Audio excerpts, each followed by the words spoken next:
So, yesterday we left off with, where did we leave off?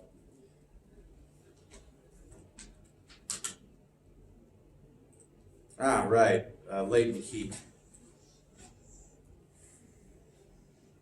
So,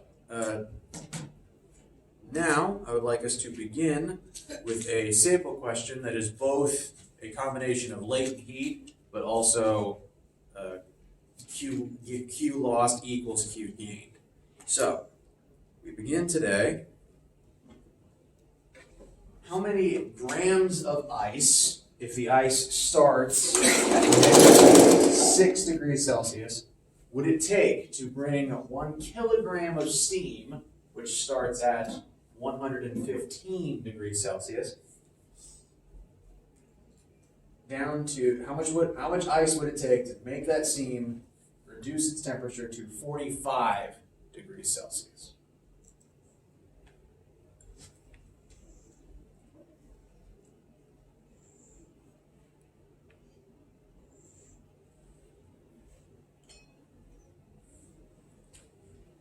And to give everyone the same place to start,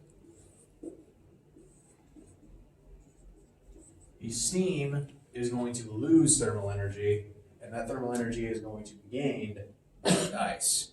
So this is a conservation of thermal energy question. We have to examine how much energy is lost by one and therefore gained by the other, because as the steam reduces its temperature, the ice is going to increase its temperature and thermal energy.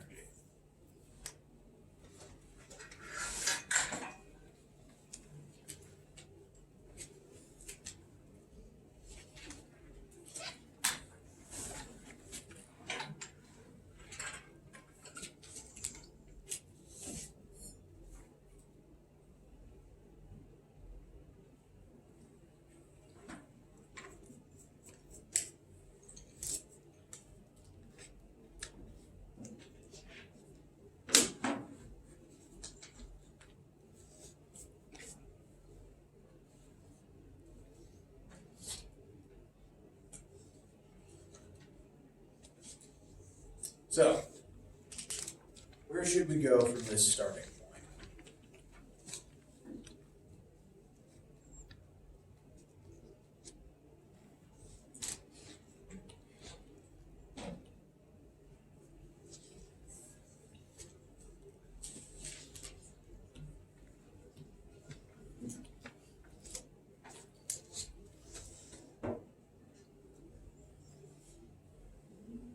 Any ideas?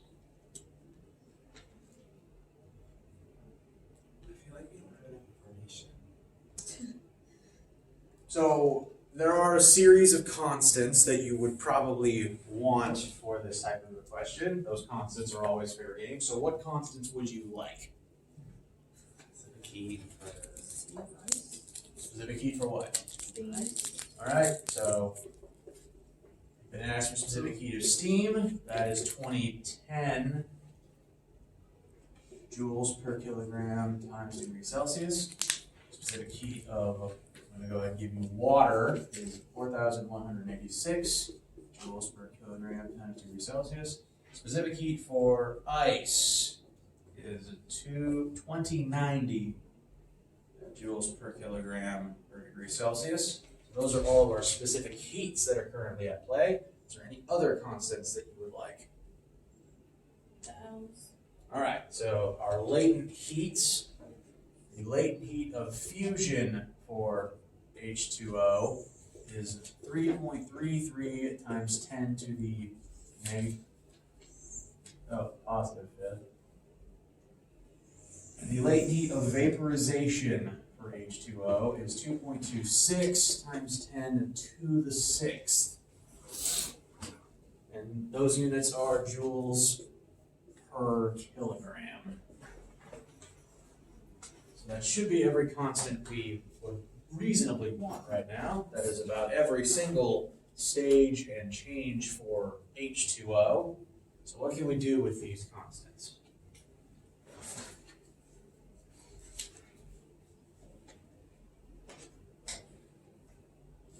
Are we assuming that the ice is also gonna end up at 45 degrees Celsius, or does that not? Correct. The ice is also going to end up at that temperature.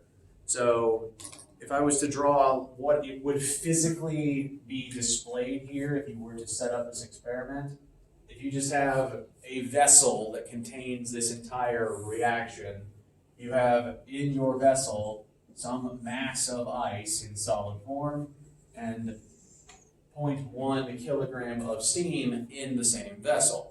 They are stuck together in a unit, no thermal energy passing in or out. They are in thermal contact, and so they are trying to reach thermal equilibrium. So ideally, at the end of this process, both of these things will be at 45 degrees. But what will they both be at 45 degrees? Water. They are both going to change temperature, they are both going to change phase, and by the end, you will have some mass of puddle of water at 45 Celsius. So both sides here are going on sort of a temperature and phase change journey. And we need to track each step for both sides. So on the Q lost side, that's going to be the steam, because the steam is losing thermal energy. So we have the negative in order to make all of the lost negatives positive so that they actually equal the gain side. On the negative side, just to track where we begin versus where we end, we start at 115 degree steam, and we end at 45 degree water. So what's everything that has to happen from start to finish here?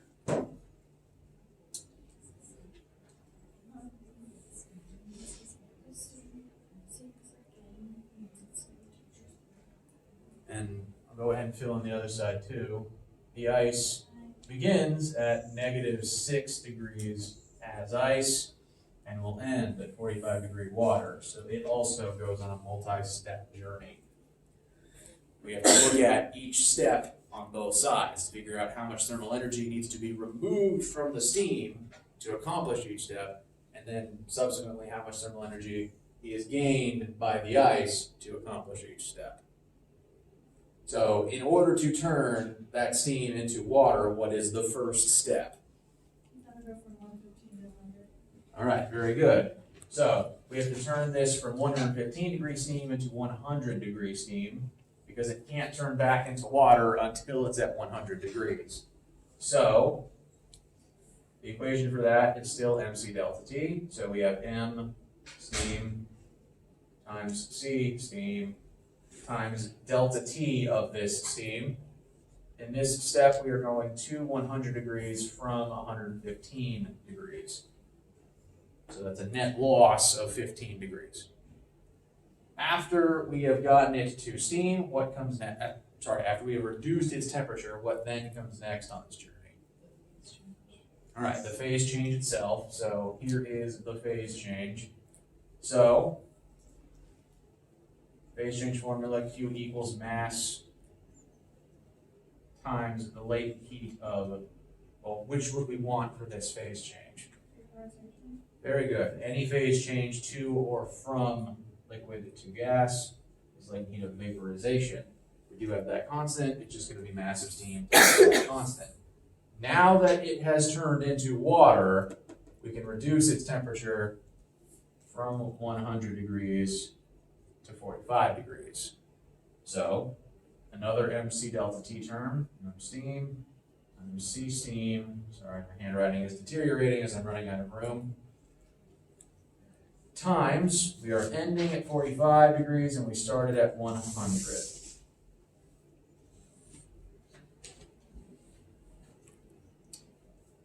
So we have three separate terms here.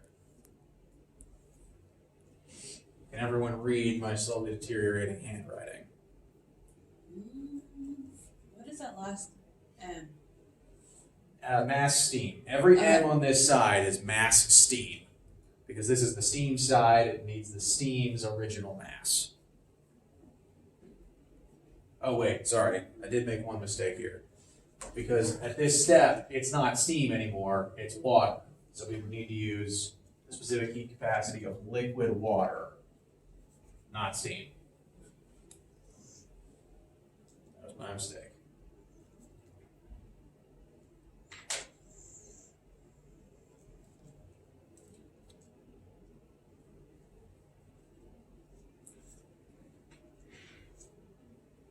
So, how's that side feel?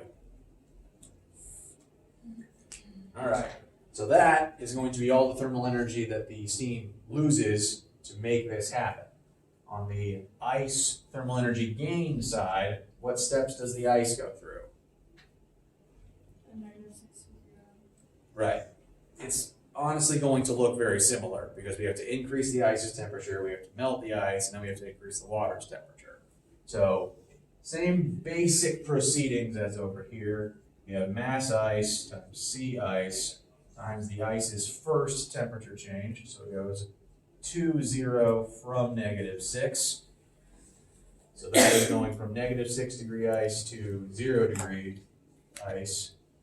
Next is the phase change. So M ice times the latent heat of what?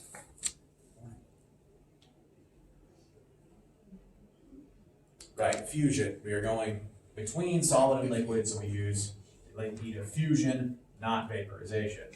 After the phase change, we can go to 45 degrees Celsius water. So M ice times C, but we're using C of water because we're water now. We are ending at 45 and we started at 0.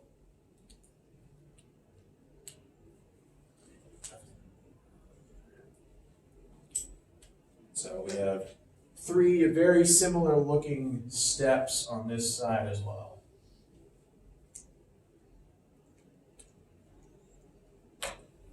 So, out of all of this, what is the actual piece of information that we want?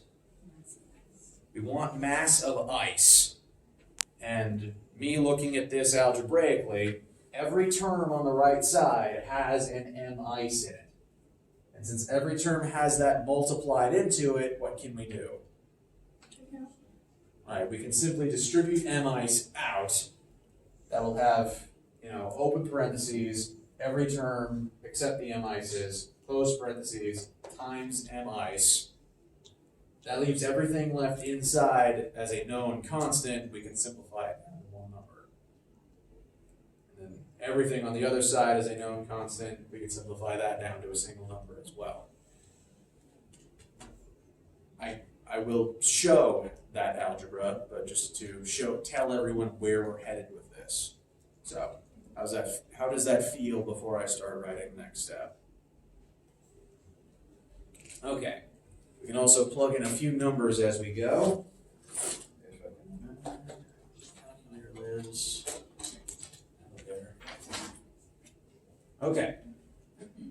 Now, I'm going to probably combine a few steps together here at once, so please let me know if I do too much in one fell swoop.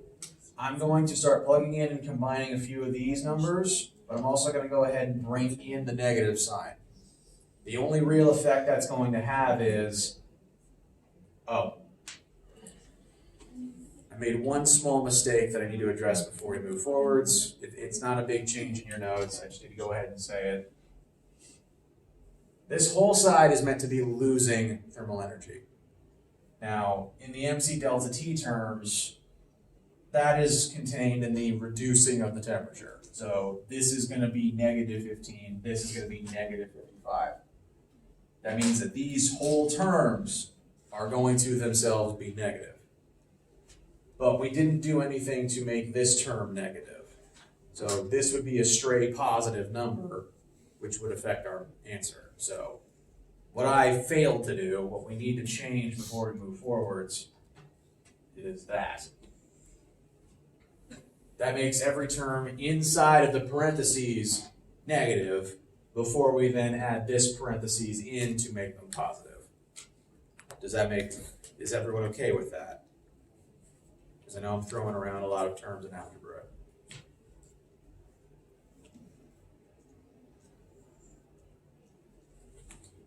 Objections? Okay. If I do too much at once, if you need me to elaborate, please stop me. I want to address it. I want to address it, before I get too far away from it. So I'm going to start plugging in numbers and gonna go ahead and bring the negative inside. So we have mass steam, which is 0.1. We have C steam, which is 2010. And this is normally going to be negative 15, but I'm gonna go ahead and bring the negative inside, so positive 15. Is that okay?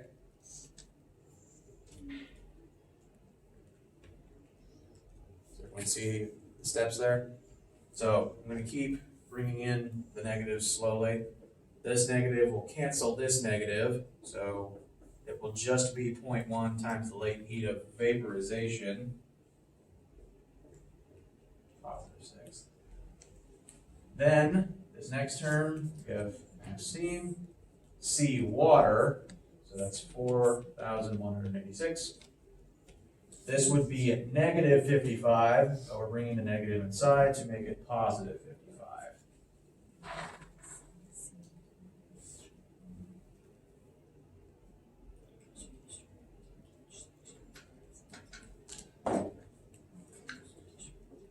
So is everyone okay with how we filled everything in and started to simplify?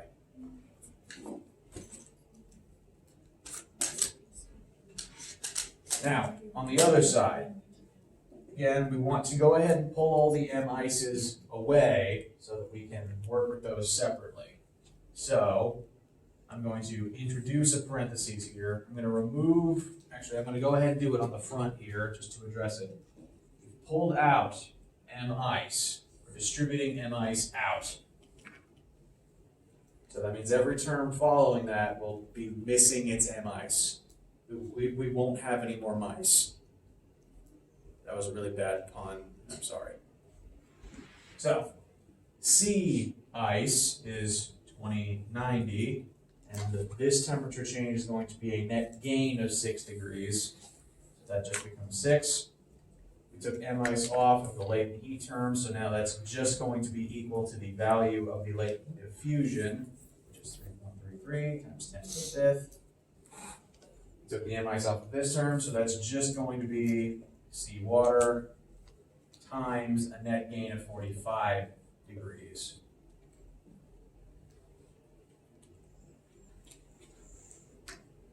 So, again, this is our last remaining unknown variable. That's the one that we want.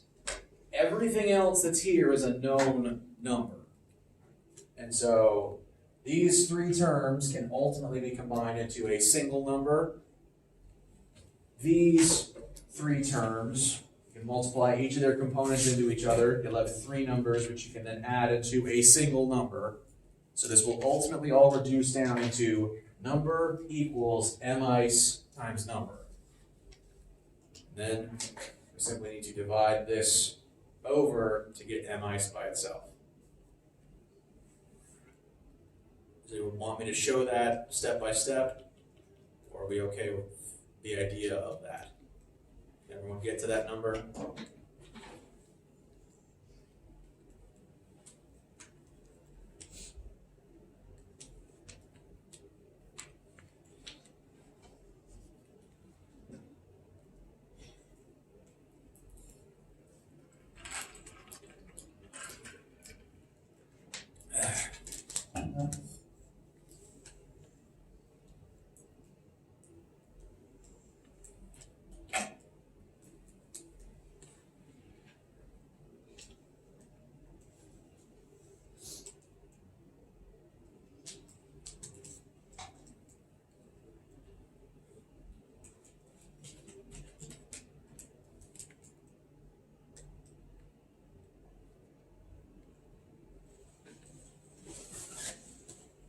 I'm just tabbing out of this slide and check my notes.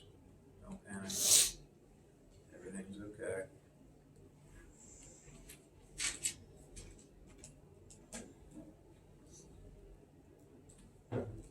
So, has anyone arrived at M ice? 472 grams. Very good. 472 grams. Dang it. My notes are on top of it.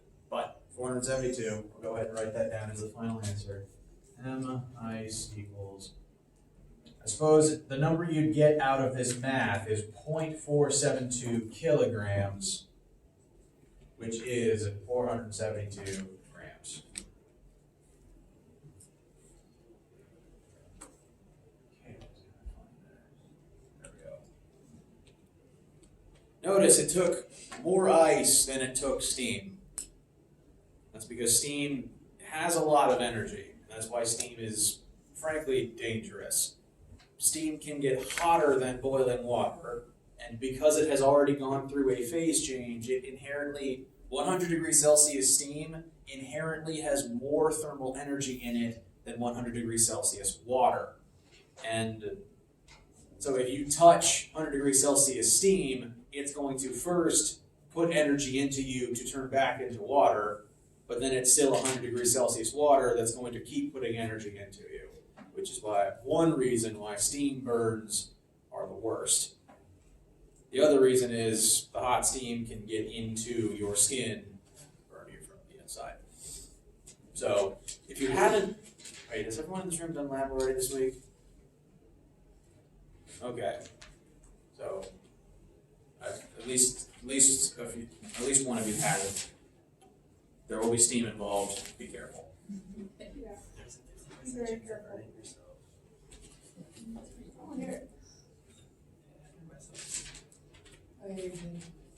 Okay, so conceptually, how's everyone doing with phase change before we switch gears and at least introduce the last part of chapter 11? So, by the end of this question, what do you have inside of this vessel? How much water?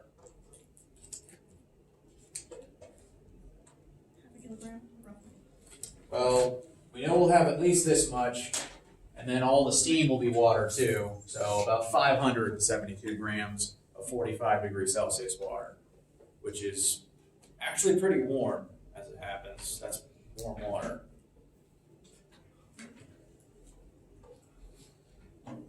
Like a 45 degrees Celsius day, that's I think that's about 100 Fahrenheit. Maybe, something like that. I'm really bad at doing that conversion in my head. Okay, so everyone have this in their notes before I switch slides? No objections? Anyone need water? There's the answer.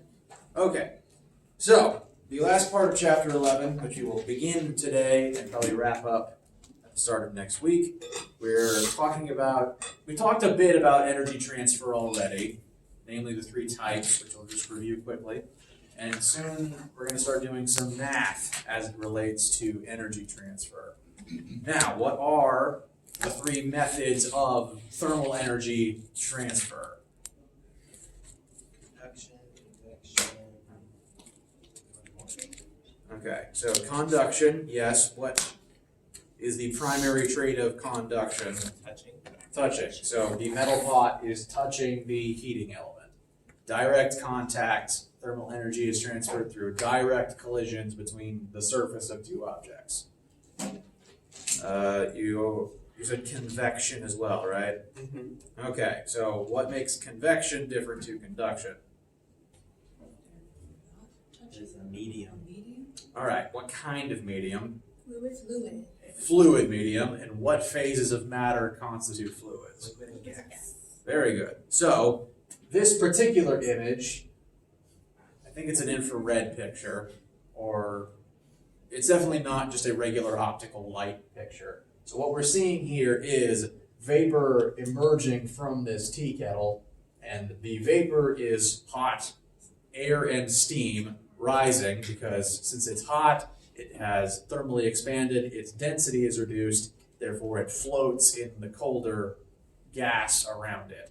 So the hot gas rises, it will warm what is above it, that will then cool the heated gas back down, the cold gas will sink and be reheated and then rise again. These are called convection currents. And then the last method, there we go, radiation. So this is an infrared picture, and so you are seeing infrared radiation through the walls of this house. So any form of electromagnetic radiation counts as a type of radiation. So every band and frequency from radio, micro, infrared, visible light, ultraviolet, X-rays, gamma rays, cosmic rays, all of that is some type of radiation. And if you give off radiation, you are giving off energy. So what you're seeing here is the thermal imaging camera is perceiving infrared radiation through the walls of this house. And this is again how we get our energy from the sun, because there's no medium for us to get heat directly from the sun. The sun has to shoot it to us in the form of visible light and a few other frequencies as well. Now, looking at this house, can you make any conclusions about where the thermal energy is coming from? Because notice, it's a little funny to see because it is a thermal image, but just for context, this is a picture of a house. You are standing outside the house and it is a winter day. And so, again, the image is warped a little bit because it's an infrared camera, but there are snow banks on the ground and on the roof of the house. So this is a cold winter's day. Ideally, you would want thermal energy to stay in your warm house. But since this is an infrared image, all of the brighter areas represent thermal energy that is radiating out of the house. And that means all of these brighter spots here, like the orange you see through the walls, and definitely the brightest patches that are the windows, that's thermal energy leaving the house in the form of radiation.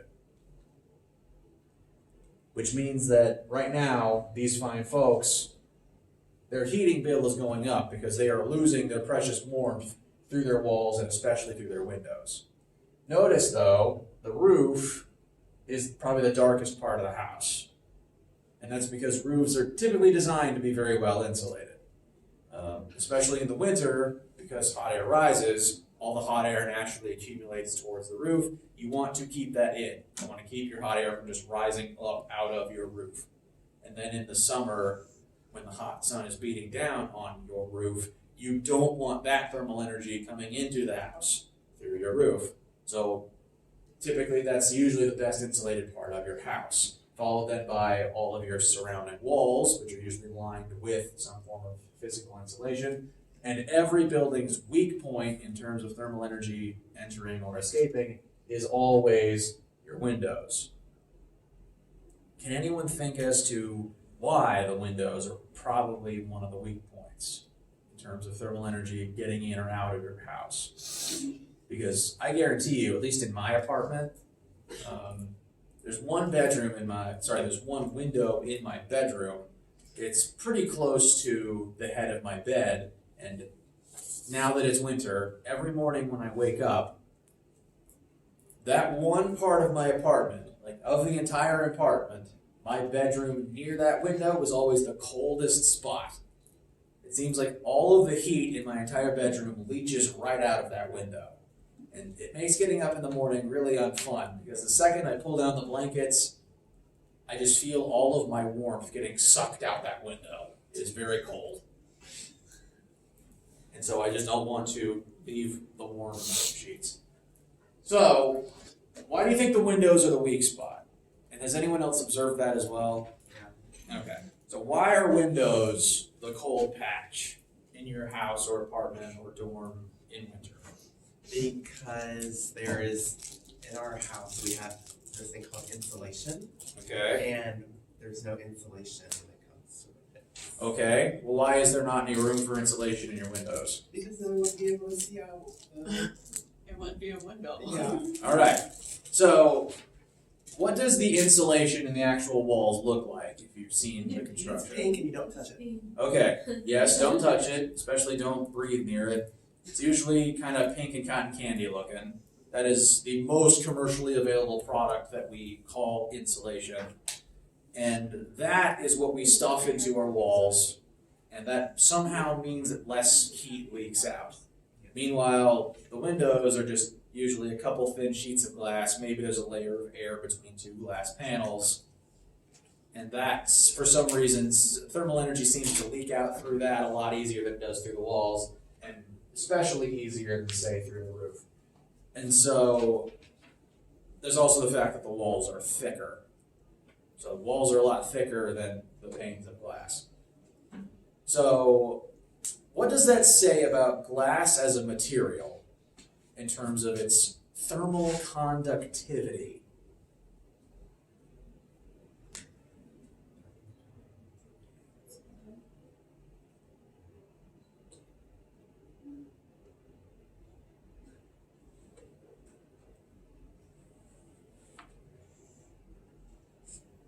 I mean, I guess it's a good one. If it can make it cold on the inside and it's cold on the outside.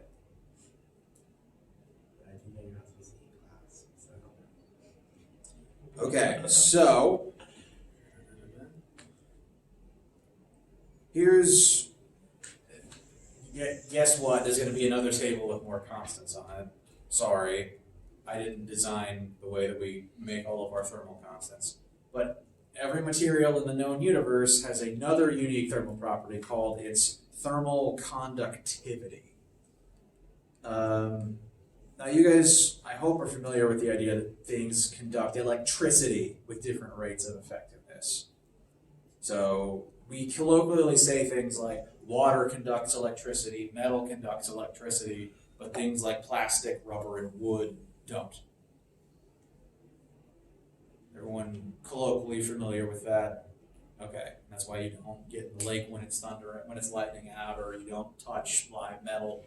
So fundamentally, those different types of materials have some unique physical properties about them that allow electric current to pass through them with different rates of effectiveness. If something has a high electrical conductivity, it's very easy for electricity to move through it, which is why we make all of our wires out of things that conduct electricity very well, namely metals.